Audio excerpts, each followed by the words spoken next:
My name is Judith Nassaazi. I'm a pediatric orthopedic surgeon from Uganda. I work at Coleen Hospital.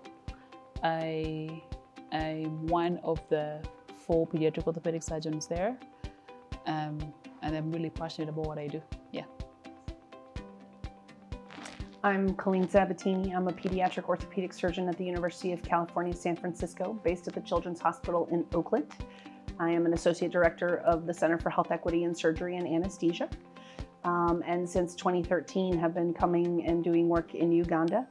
I'm now, over the last few years, been spending about 3 to 4 months a year here, focused primarily on pediatric orthopedic education and research. And the majority of my work is at Coleen Rehabilitation Hospital with Judith and the team there. So Judith and I have been working together since August of 2022, when you came back from fellowship and started working there. So we work together both clinically and in research.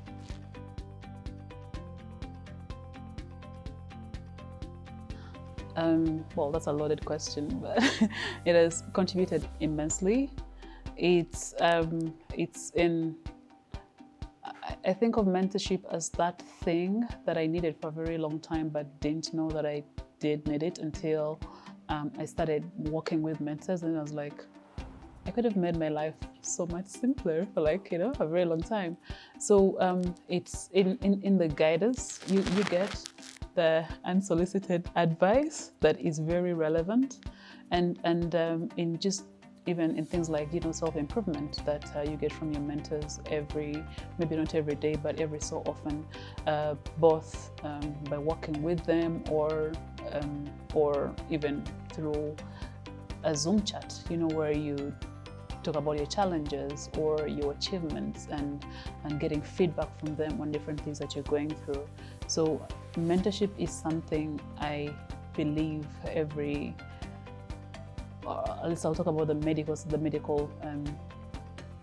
disciplines. It's something everyone needs, because you need that person who can watch out for you, who can tell you what you need to do, who can guide you on especially if someone is senior to you, they can guide you and help you foresee, and also help you improve on who you are.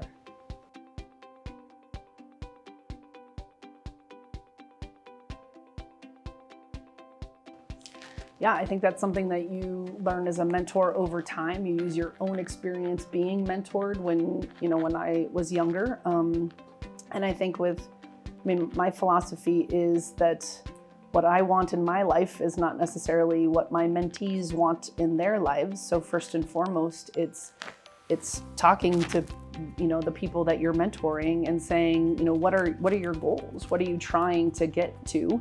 What is the dream for your not just your career, but your life in general?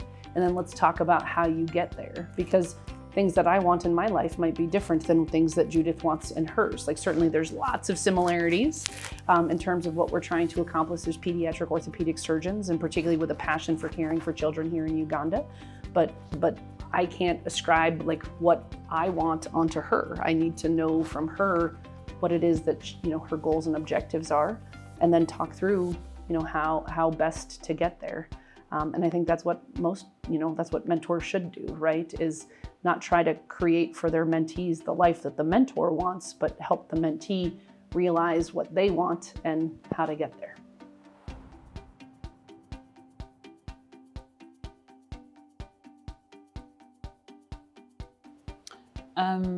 So I'll let you take this one. Okay. But I want to say something in addition to what I think you're going to say. Go on. No, I would. As the person who does not make the matches in CHESA, perhaps I'm also not the best person to clarify that. But I think obviously there's a desire to connect people who have some particular background. So in Judith's and my case, I'm the one that encouraged her to apply for the CHESA fellowship.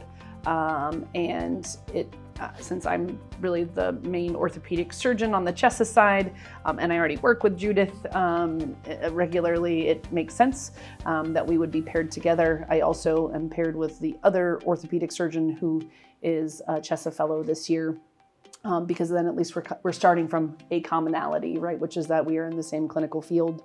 And I can both speak to research studies that have to do with orthopedics, as well as sort of clinical life as an orthopedic surgeon. Not all of our CHESA partnerships are based on the clinical field. I think many of them are, but there's also some, we have CHESA fellows who might not have a mentor that they're coming with already within the CHESA program, or from a field that we don't have an active, it's pretty rare that we don't have a subspecialty represented in CHESA, but if there's something else in common between the fellow and the mentor, as long as there's some commonality to base that relationship off of, then that's going to be a successful match. But I think for us, it made logical sense that we would be together, since we already work together in so many ways already. Yes, I was already working with Coleen before she told me about CHESA, and it came at a time where I actually needed a mentor, and I'm glad it all worked out this way, because I was already so inspired by what she was doing, and it was just perfect to continue to work with her on different projects as well.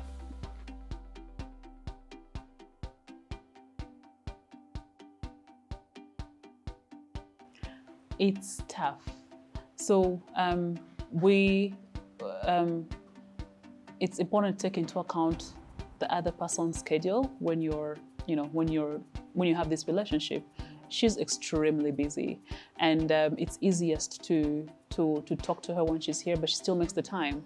Like, other than mentoring me, she's mentoring colleagues as well at CHESA, and we have sessions every week where she meets with us and we talk about this and that. We have academic sessions and even different one-on-one sessions where we talk about things that we're going through or things that we need to accomplish.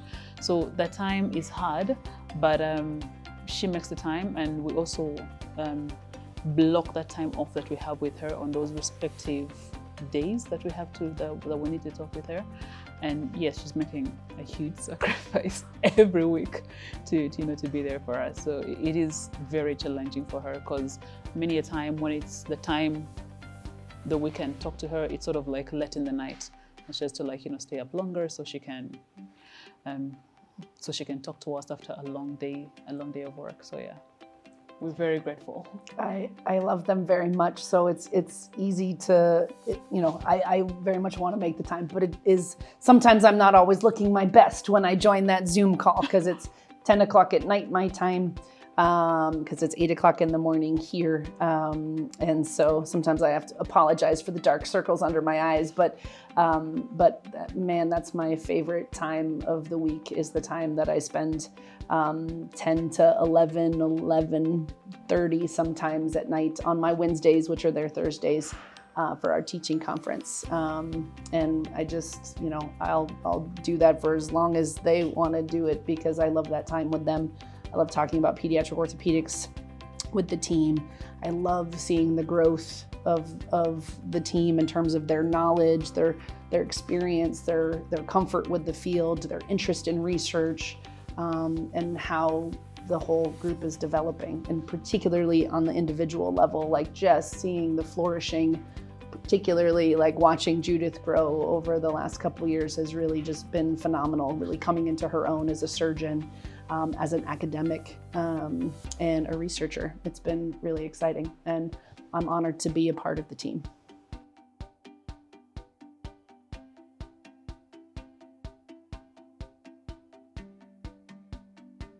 Mentorship, either being the mentor or the mentee, is not passive. And I think when I was younger in my life, I was probably too passive. And I thought, I didn't want to inconvenience anybody. I didn't want to ask for their time. And I probably fledged around a little bit more than I needed to have if I had just been willing to say, hey, I need some help. And I'm worth somebody else's time and asking them to help guide me. And so I think that I now try very hard to approach, even still as like a person who I still enjoy mentorship from other people. So as a mentee and a mentor, I try not to be passive in that process on either side. So if I haven't heard from one of my mentees for a while, I try to reach out, check in and see how they're doing, letting them know that, hey, it's okay that you haven't reached out. I just want you to know that I'm thinking about you and I hope you're okay. Let me know if you want to schedule something. I encourage them and hold them responsible for following up after we meet.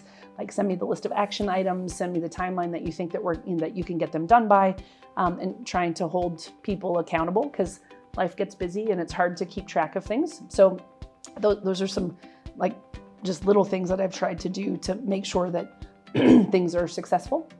And encourage people who are approaching me or approaching others that like you're worth people's time. So you shouldn't apologize for asking for support, but also recognizing that the person that you ask might not be the best mentor for you. And so don't take it personally if they then say, you know what, I have this colleague who I think you should talk to for whatever your interests are. Maybe that's going to be a better fit. And so, those are the things that I have tried to do. So be more proactive myself, sort of set more expectations, to not be afraid to say, I think there's somebody else that would be a better fit for you. And that I shouldn't feel bad about that. I should actually feel good that I'm connecting them to somebody that's going to be able to be more help than I am. So those are a few reflections. Yeah. Yes, she's said a lot, and I want to steal some of the other things that she said, like being proactive. Yes, I'm fond of, if they don't come to me, then maybe it's not good enough, or maybe whatever I'm saying is inferior, or they're too busy. But yeah, being proactive and going after that thing and reaching out, and as often as you can when you need the help. And yes, sometimes people won't get back to you, but yeah, keep checking and they'll eventually come around. The other thing, I think for me, it was understanding that having a mentor and someone to listen and guide you throughout your career is vital, because medicine is overwhelming, or it can be. Okay, so having that person who many a time has experienced what you've gone through or what you're going through, and guiding you, just giving you all this wisdom on, or you can do it this way, or you can do it this way, or just wait it out, it will be okay, is very instrumental to growth. And learning, as I've learned recently, that you can have many mentors for very many things. Like you can approach this person for this thing, and this person for this other thing, and all the different arrays, the different aspects of life can all call for a different mentor. And learning that with every bit of growth, with every bit of challenge you're getting, there is growth that happens, and it's okay to be afraid, but being surrounded and having someone to talk about it with is very helpful to the growth.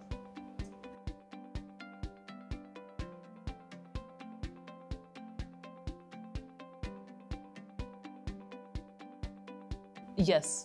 So with CHESA, we have something called the working hours.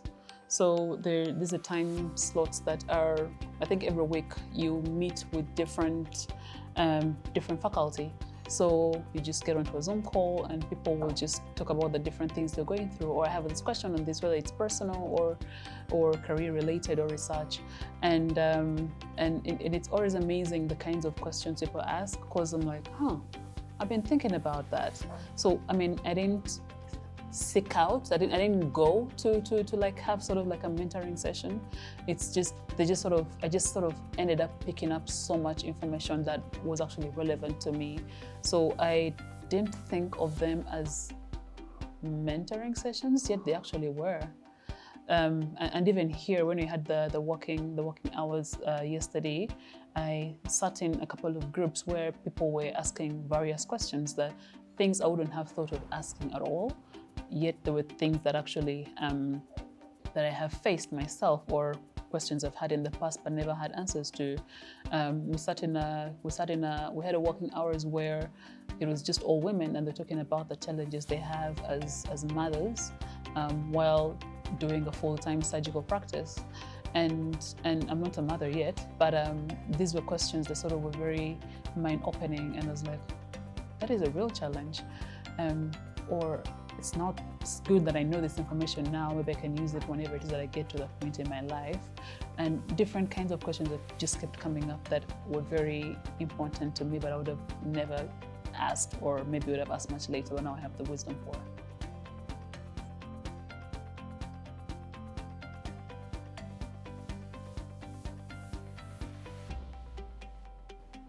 Yes, so I would say it is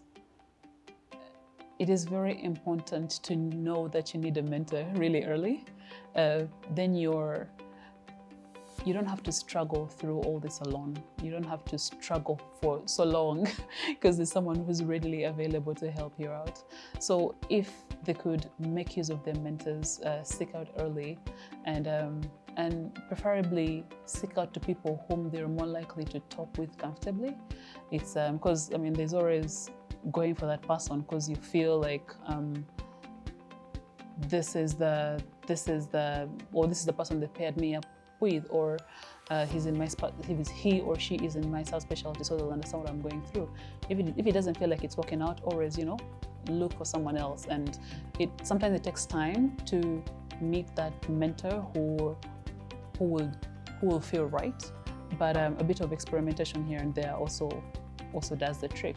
But it's taking the time to actually proactively seek out the mentor and attend, especially the working hours, and listen to these people, and people who are willing to make the time for you, and you yourself should be able to show up for, that will help build this relationship further. So the advice I'd give to my younger self and to even the other fellows who might be coming in is a mentor is very important for your growth, both in your career and in very many other areas of your life. I think she covered it.